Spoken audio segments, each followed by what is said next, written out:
Wala na, di ba? Kita nyo? Look, hindi siya malagkit.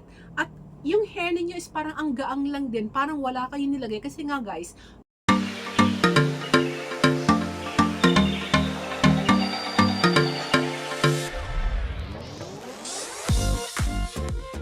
hi guys! Welcome to my vlog. It's been a while mula nung gumawa tayo ng product review. Hindi ko lang talaga maiwasan guys, gusto kong i-share sa inyo itong bagong discovery ko na gustong gusto ko siya. I'm sure marami makaka-relate nito. Alam niyo kung bakit? Ang problema ng lahat, ang tumatanda, syempre puting buhok. Hindi natin maiwasan na magkaroon ng white hair. Multifactorial kasi yan guys. Pwedeng genetics, namamana, pwede ring part of aging, 'di ba? Pag tumatanda tayo, nagkakaroon tayo ng white hair, tapos ang pangit, 'di ba? Parang kang ano, parang squirrel, parang skunk, tapos parang ang dumi tignan. Ngayon, pwede nating itago.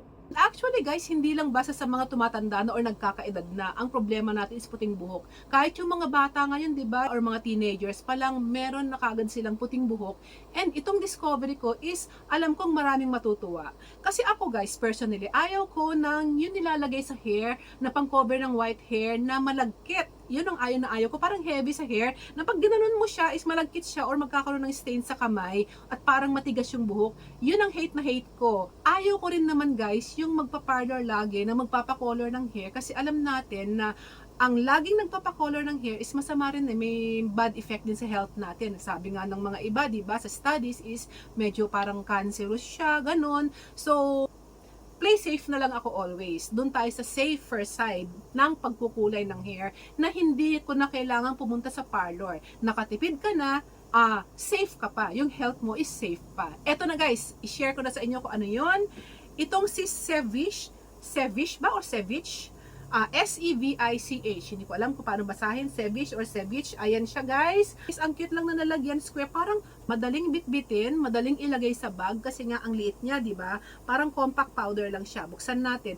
Ayan siya. Meron siyang mirror sa loob. Ay, punasan natin. Ang dumi.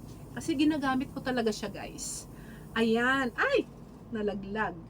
Ayan siya guys, oh. Yan, may mirror sa loob. Tapos, meron siyang, ano bang tawag dito, sponge.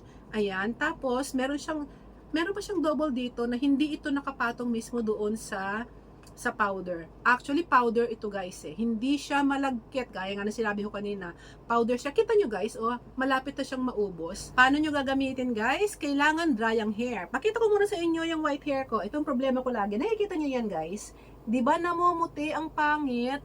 Alam niyo yung pagkakasalon mo lang is after 2 weeks meron na naman. Kaya nainis ako. Tsaka 'di ba pagka meron tayong mga white hair lalo sa mga excuse me, lalo sa mga spots lang dito. Sa mga dito lang siya o parang nagiging manipis siya tignan kasi nga pag puti siya parang namanipis siya, parang nakakalbo ka na tignan. Pero pag nilagyan mo siya nitong Seviche na hair root concealer, ayan, pag nilagyan mo siya is kumakapal siya tignan. So ito, turuan ko kayo kung paano nyo gagamitin. Kailangan dry ang hair ninyo. As you can see, tuyo ang buhok ko. Tapos kung saan yung laging maputi na ito, lagyan natin to guys. Yan, no, nakikita nyo ba yan? Puti siya, di ba?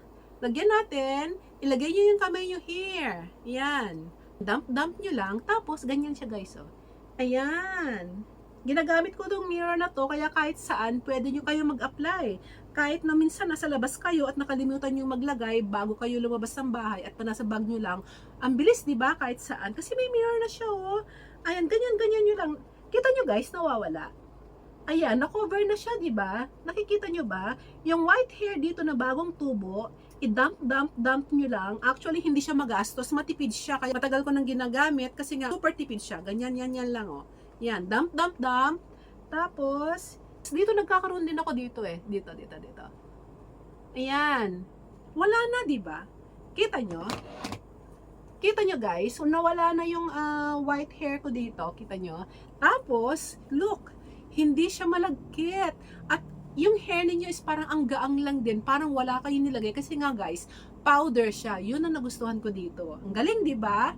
It comes in different colors. Meron siyang black, dark brown, light brown. Ang napili ko is itong si coffee, number 3 coffee. Depende sa preference nyo guys, or depende sa shade na gusto nyo.